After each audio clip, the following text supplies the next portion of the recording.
Many people today live with the uncomfortable feeling that they are not enough. They may look confident from the outside, but inside, they often feel insecure. This feeling can appear in many situations. Some people feel not smart enough at work. Others feel not attractive enough when they look in the mirror. Some feel not successful enough when they compare their life with others.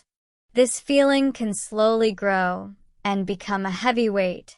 To understand why this happens, we need to look at the psychology behind it and explore how this belief is formed, why it stays with us, and how we can start to change it. For many people, the feeling of not enough begins in childhood. When children grow up, they learn about themselves from the adults around them. If a child is praised only when they achieve something, like good grades or perfect behavior, they may think love depends on performance. If parents or teachers are too strict or often criticize the child might believe they must always be better. Even when adults do not mean to hurt them, children can still receive a message that says, "You must prove your worth." Over time, this message becomes a deep belief. Psychologists call these early beliefs core beliefs. A core belief is a strong idea about who we are. If someone grows up with the belief, "I am not good enough," this belief will influence how they think and act. Their brain will continue to look for signs that support this belief.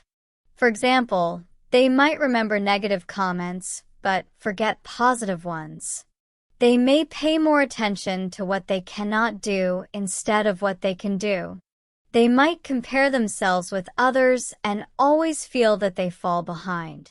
This is not because they are weak. It is simply how the mind works when a core belief is already strong. Modern society makes this feeling even worse.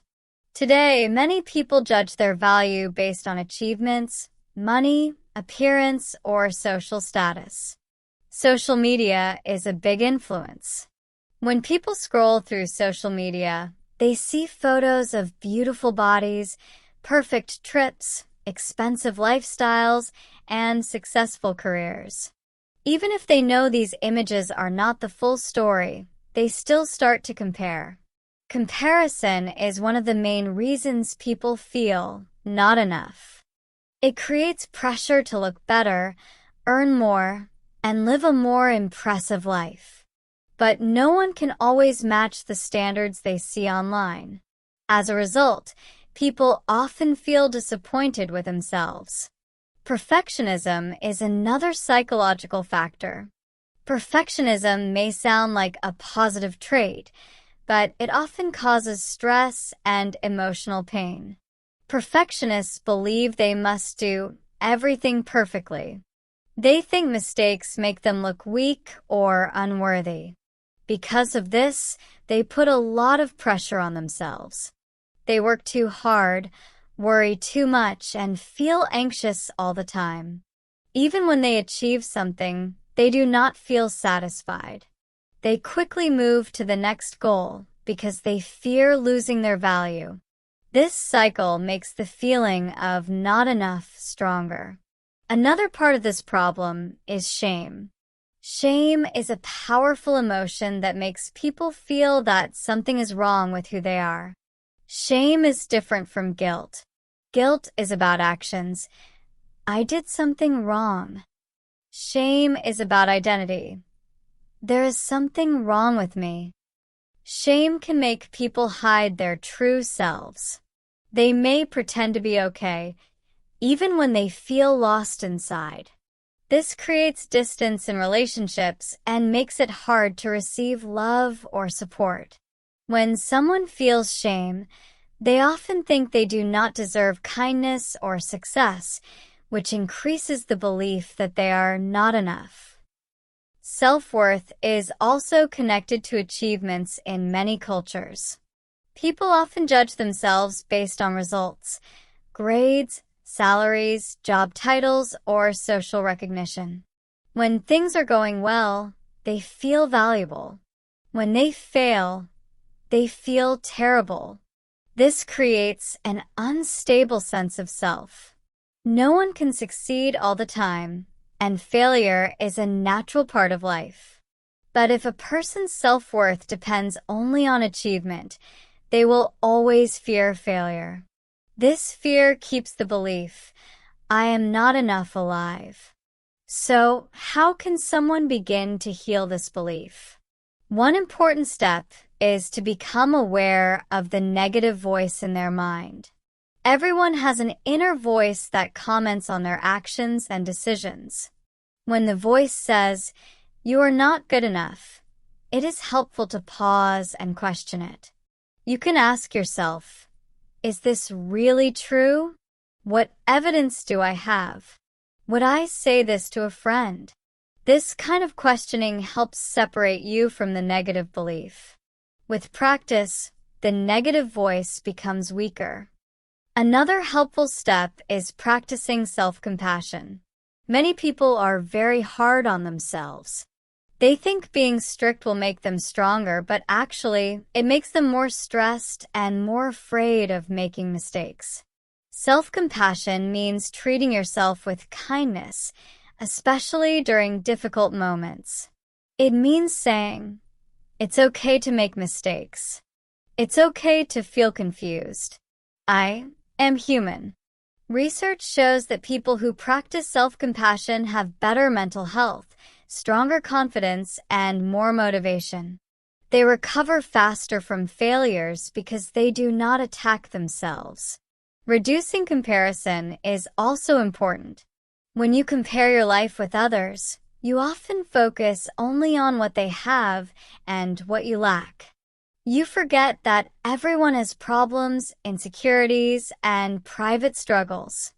You only see their highlights, not their full story. When you catch yourself comparing, try to bring your attention back to your own journey. Ask yourself, what matters to me? What goals are meaningful for my own life? Focusing on your personal values helps you build a sense of confidence that does not depend on others. Setting realistic expectations is another key part of healing. Life is not a competition. You do not have to reach every goal quickly. You do not have to be good at everything. When you accept that growth takes time, you allow yourself to learn and improve without pressure.